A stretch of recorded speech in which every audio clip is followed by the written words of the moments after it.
Look, I've got this pretty close up to the joist whilst also avoiding the nails. And this acts as a great starting point as well,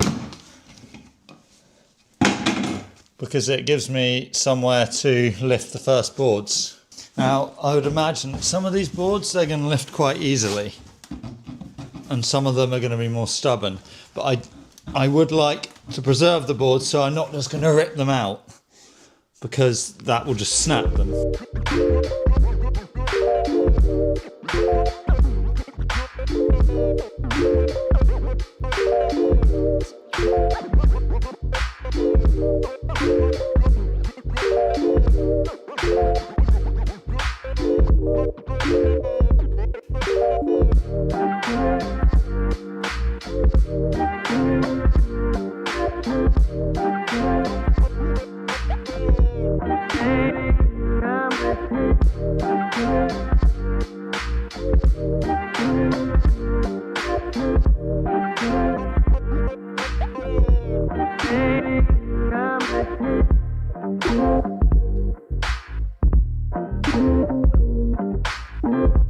Good morning.